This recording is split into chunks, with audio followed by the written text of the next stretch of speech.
Bienvenidas y bienvenidos a un nuevo episodio de Salud Laboral 360, un espacio creado para hablar sobre temas relacionados con la salud laboral. Tras una baja prolongada, es frecuente que la persona trabajadora esté preocupada sobre su vuelta. No sabe si podrá realizar el trabajo como antes, si lo hará con dolor, si podrá aguantar la jornada completa. El hecho de haber recibido el alta médica no implica poder realizar el trabajo a pleno rendimiento. Es más que probable que no estés en las mismas condiciones que antes de sufrir el daño o la enfermedad, pudiendo además en muchos casos darse el riesgo de una recaída si no se toman las medidas adecuadas. En fin, que la escasa normativa existente sobre la vuelta al trabajo, tras una baja prolongada, hace que este proceso principalmente quede en manos de la voluntariedad de las empresas y también de cómo esté ahí de ojo a visor el trabajador.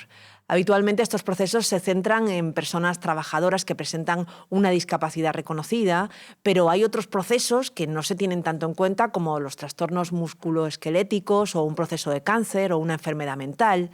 En fin, claramente no tenemos en las empresas una cultura de la vuelta al trabajo en condiciones seguras y saludables. Y para hablar de todo esto, hoy nos acompañan Isabel García Martín, técnica superior de prevención de riesgos laborales y secretaría de organización de la sección sindical de Vitali. Bienvenida. Gracias. Y Esther Lavajos Clemente, delegada de personal de la empresa Serveo de ayuda a domicilio. Y nada, sin más preámbulos, voy a empezar por la primera pregunta. Esther, empecemos con tu caso personal. Tengo entendido que padeces fatiga crónica derivada de la COVID, que tras una baja de larga duración el INS no te reconoció la incapacidad permanente y que te dieron el alta. Entonces has tenido que reincorporarte a trabajar y tratar de solicitar una adaptación del puesto de trabajo en tu empresa. ¿Cómo te ha ido? ¿Cómo es este proceso? Complicado. Este proceso es un proceso muy complicado porque tú lo pides, pero antes, hasta que no estás de alta, no te pueden mandar, con lo cual tú te incorporas como estabas antes de la baja. Y entre que te mandan o no te mandan, se va a un mes, otros 15 días para resolver. La verdad es que es un proceso complicado para que luego las adaptaciones no sean ni reales ni veraces. Madre mía. Salvo excepciones, vamos a decir todo el Salvo tiempo, ¿no? Vamos a excepciones. pensar, vamos a tratar de ser optimistas y de ser justos, ¿no? ¿Qué recomendarías tú a los compañeros y compañeras que acuden a vigilancia de la salud y que, bueno, tienen que pedir una adaptación de su puesto de trabajo? Que lleven todos los informes médicos, todos los que puedan tener a mano, que lo luchen, que no desistan. O sea, que luchen su adaptación, la adaptación que ellos pueden realizar, pero sobre todo que lleven los informes. Vale. Isabel, una vez que hemos acudido al reconocimiento médico, ¿cuáles son los posibles resultados de vigilancia de la salud? ¿Qué te pueden decir allí? Bueno, pues una vez que el trabajador acude con los informes, Medicina del Trabajo de los servicios de prevención son los encargados de valorar esos informes y determinar si realmente, tras una evaluación de riesgos de sus puestos de trabajo, efectivamente hay tareas que no puede realizar este trabajador o las puede realizar con restricciones o no, o sí puede realizarlas. Por lo tanto, el veredicto final será apto para su puesto de trabajo, no apto porque no puede realizar las tareas, o un apto condicionado con restricciones, y se verá más adelante con el servicio de prevención qué tipo de restricciones se le tienen que poner. Entiendo que los COVID de larga duración, ya que hablamos de lo tuyo, están dando muchos quebraderos de cabeza, ¿no? Porque eso también, ¿cómo se diagnostica? Es muy difícil. Es que es muy difícil. Es verdad que yo tuve la gran suerte de que me había hecho el reconocimiento médico en noviembre y yo cogí el COVID en febrero, entonces fue relativamente fácil, porque mi estado era normal hasta que me incorporé después de 14 meses de baja. Wow, o sea que tenías los dos reconocimientos muy seguidos y se podía ver muy claramente qué es lo que te estaba pasando, ¿no? ¿Por qué hay trabajadores que no van a la vigilancia de la salud? ¿Cuáles son los principales motivos por los que un trabajador puede censurarse, digamos, algo tan básico, ¿no? Hombre, bajo mi opinión, porque tienen miedo a una reacción de la empresa respecto a su puesto de trabajo, porque evidentemente cuando tienes un no apto, puede haber una ruptura del puesto de trabajo y sobrevenido, y lógicamente nadie quiere eso. Entonces, a veces tienen esos miedos. También el miedo a señalarse, Por eso es tan importante la representación sindical de los trabajadores, por eso deben de acudir también, si tienen y disponen de representación y delegados de prevención, para que les apoyen y les ayuden en el seguimiento de todo esto.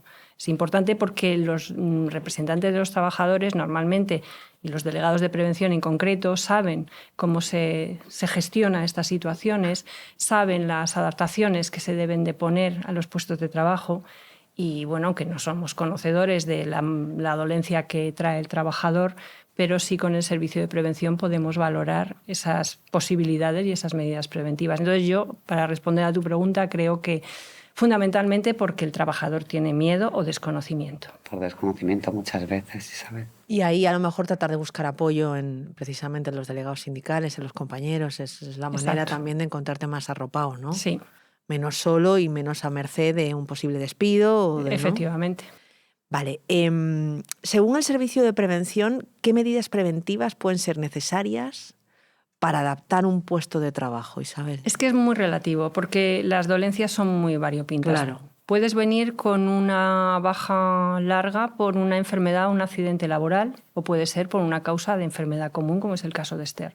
Entonces, los informes médicos que traigas de los especialistas y del médico de cabecera es lo que al médico especialista del trabajo le va a señalizar cuáles son las posibles restricciones que puedas tener en tu puesto de trabajo, conociendo siempre previamente la evaluación del puesto de trabajo de ese trabajador, para saber qué tareas hace, con qué lo hace, cómo lo hace.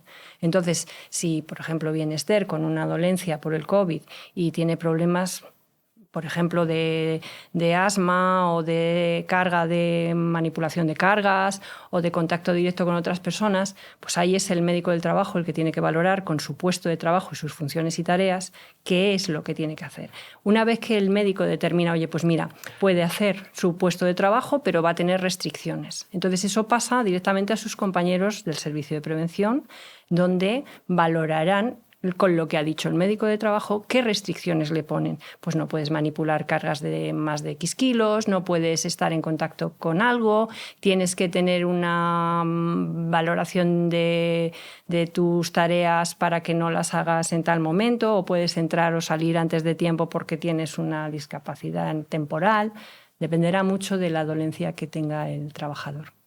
Y eso es adaptable, entiendo, a cualquier mal, quiero decir. Se me está ocurriendo, hablábamos de trastornos musculoesqueléticos que tienen que ver con cargas y con trabajo físico, que entiendo que los trabajos más físicos eso debe ser muy complicado de adaptar.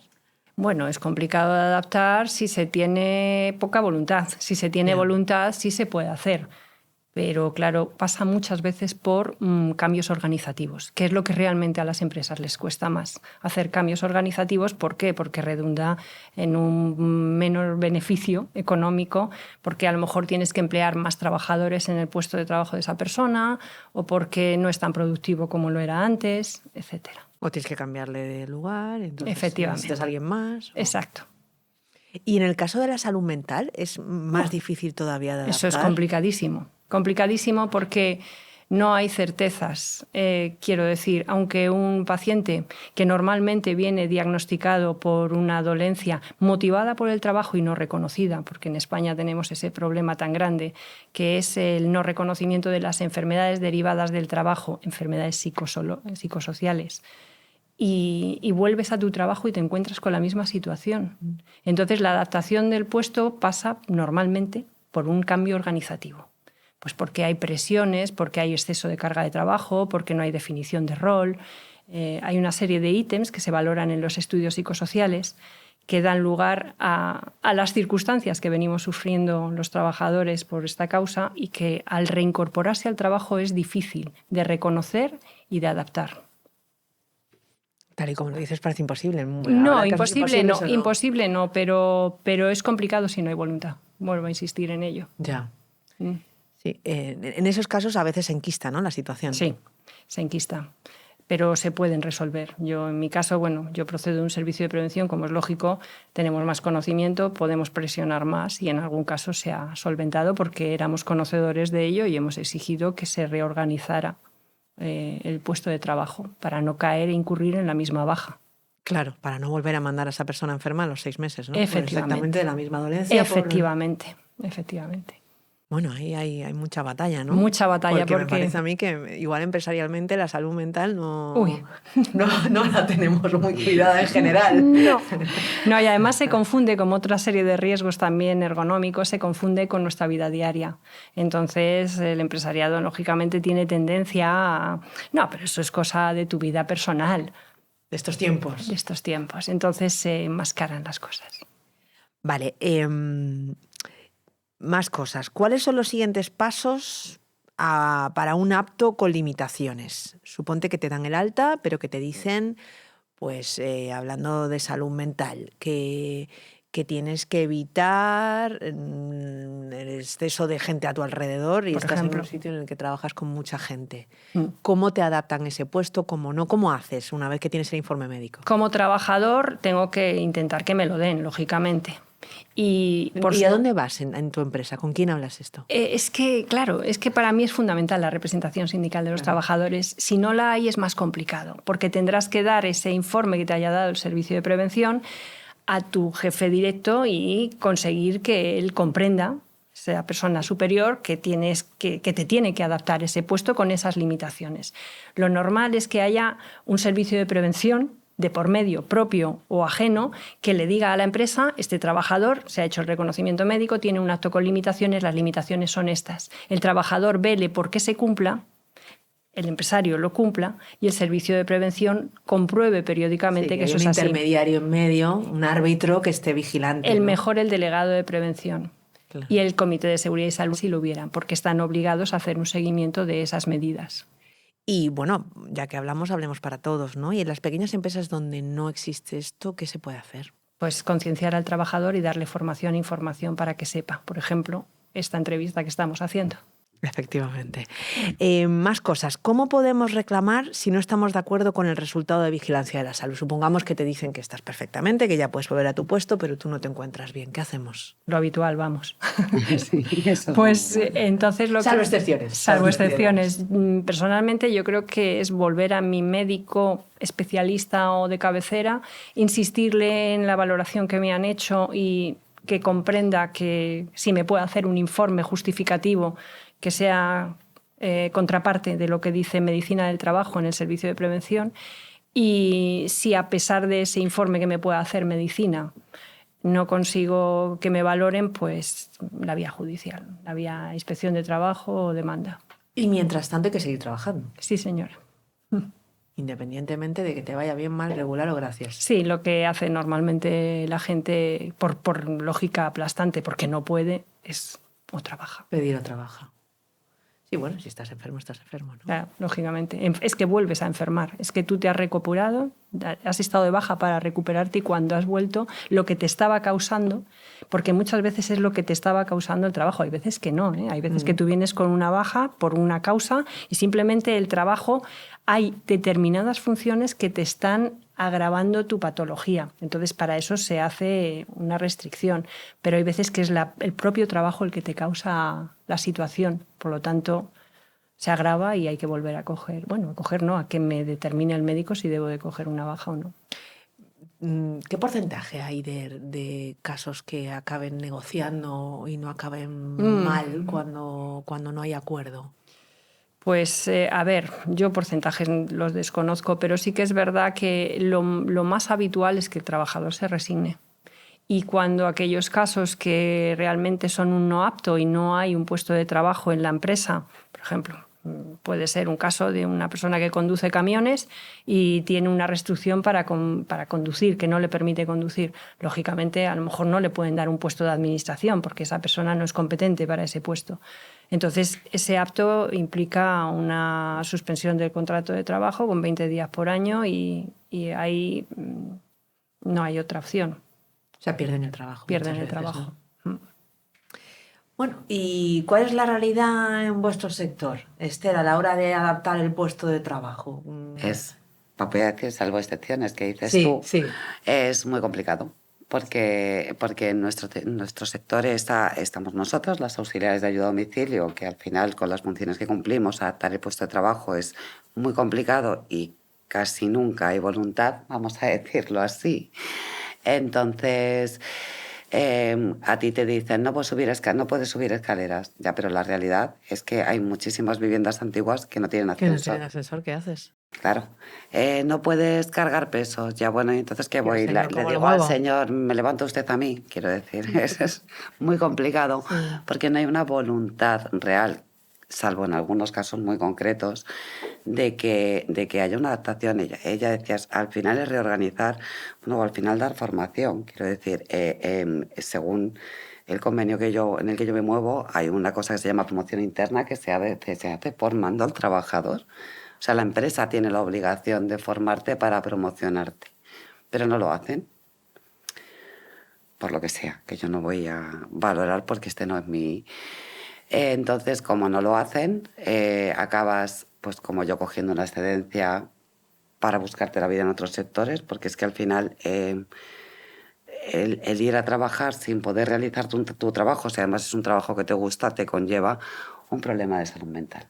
Y entonces ya no tenemos una baja por COVID persistente, tenemos una baja por COVID persistente y otra por salud mental y una depresión que yo, por ejemplo, en mi vida no quiero. Y esto es la realidad en general del sector en el que yo me muevo. Cuando sería tan sencillo como, hombre, yo entiendo que no todo el mundo quiere o puede promocionar o quiere o puede adaptar ese puesto, pero se podría hacer. Bueno, por lo menos intentarlo, ¿no? También entiendo que uno entiende las situaciones de las empresas y se las explican, ¿no? Y al final el sentido común, pues es el menos común de todos, Sí, pero muchas veces funciona, ¿no? Y uno entiende también cuándo se han hecho esfuerzos por parte de la empresa por reintegrarte y cuándo no, sí. y todo eso además se puede constatar. Y entiendo además que debe haber una normativa. ¿Dónde están las normativas? ¿Nos falta? Sí, falta, como muchas veces pasa, las leyes salen, pero no son claras, son interpretativas. Entonces, normativa hay, pero no van al quid de la cuestión, no te especifican, pues por ejemplo, cuando hay una baja larga, el cuánto tiempo es larga. Sí te dicen, hay una norma que indica que a partir del 61 día de baja ya se considera como una baja de larga duración, pero tampoco te dice cuál es el procedimiento de incorporación. Podría hacerse un procedimiento, legislativamente hablando, donde se diga, pues cuando vienen de una baja larga, pues tienen que incorporarse de esta manera, con este tiempo, progresivamente. Esas cosas son las que echamos en falta, porque lógicamente habrá circunstancias que sean más sencillas y otras pues requieren una norma un poco más concisa. Y eso no está, No. eso no lo tenemos negro No. sobre blanco. No. Y entonces está todo en manos de la buena voluntad. Sí, de la buena voluntad o de las negociaciones que se lleven entre la representación sindical y las empresas, por ejemplo, haciendo protocolos internos para que cuando haya bajas se consideren de bajas de larga duración, por ejemplo, a partir de 30 días, una vez que se incorporan, cómo les vamos a hacer el reconocimiento médico, qué parámetros vamos a poner encima de la mesa para esa reincorporación, cómo pueden ser de progresivas. Eso serían buenos cauces para llegar a un entendimiento, pero tiene que haber voluntad. Y en las empresas pequeñas es muy complicado. Claro. Ni los convenios colectivos, nada. Esto no está por escrito en ninguna parte. Nada. Bueno, nos falta mucho, bastante. como decíamos al principio, mucho más de lo que yo pensaba, la verdad. Sí. ¿Y cómo podríamos incrementar esta cultura de, bueno, de entender lo que supone que en una sociedad tenemos que estar los que podemos trabajar al 100%, los que en ese momento no, que hoy eres tú, mañana yo? En fin, incorporar la idea de que la salud no es lineal, que nos afecta a todos y que el sistema tiene que acogernos cuando estamos bien, cuando estamos regular y cuando estamos mal, ¿no? ¿Cómo podríamos incrementar esta cultura de la salud laboral? Con concienciación a todas las partes, pero con concienciación hasta el punto de comprender que el daño que se nos genera por causa del trabajo es un daño laboral y que no debe de repercutir en la sanidad pública. La sanidad pública bastante tiene con lo que tiene como para encima curar y reincorporar a un trabajador que viene dañado por una causa laboral.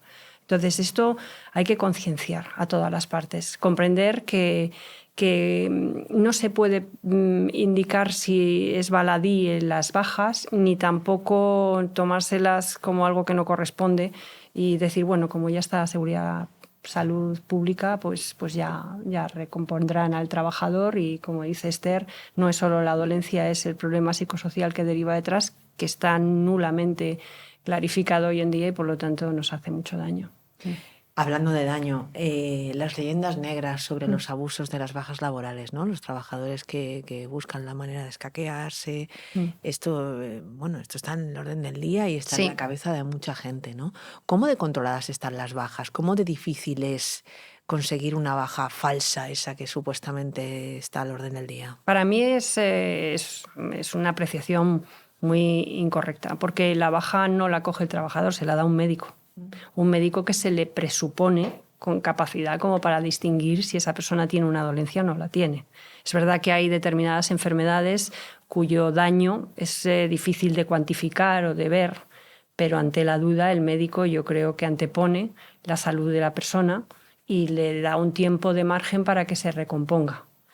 Entiendo que las bajas las dan los médicos, las da medicina, no las coge un trabajador. El trabajador va con su argumentario y el médico valora. Por lo tanto, el absentismo que se indica que viene por bajas regaladas no lo comparto para nada. Y ya de las bajas temporales o de las bajas permanentes ni hablamos. Claro. O sea, esto no te lo inventas, no te lo puedes inventar y entiendo que está mega certificado, ¿no? Entendemos que sí, hombre, siempre habrá, como en todas las cosas, sí, claro. Habrá de todo, sí. Pero normalmente, sobre todo, es que enfocamos hacia lo psicosocial. Esas bajas en las que es difícil de considerar, pero ya medicina y psiquiatría y psicología tienen sus argumentos y sus pruebas como para determinar si una persona viene con ansiedad, depresión, estrés y el daño que les está generando. Luego, lógicamente, y por supuesto, ya no hablo de bajas también de tipo ergonómico, como puedan ser trastornos musculoesqueléticos, movimientos repetitivos,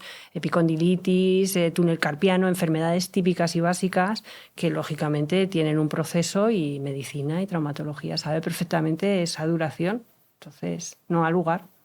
En tu caso, Esther, ¿tú cómo solicitaste la adaptación del puesto de trabajo? Pues es que las empresas tienen la obligación de cuando te incorporas de una baja larga, ofrecerte pasar por vigilancia de la salud. En mi caso, yo lo solicité con un escrito a través del coordinador, que es mi jefe directo.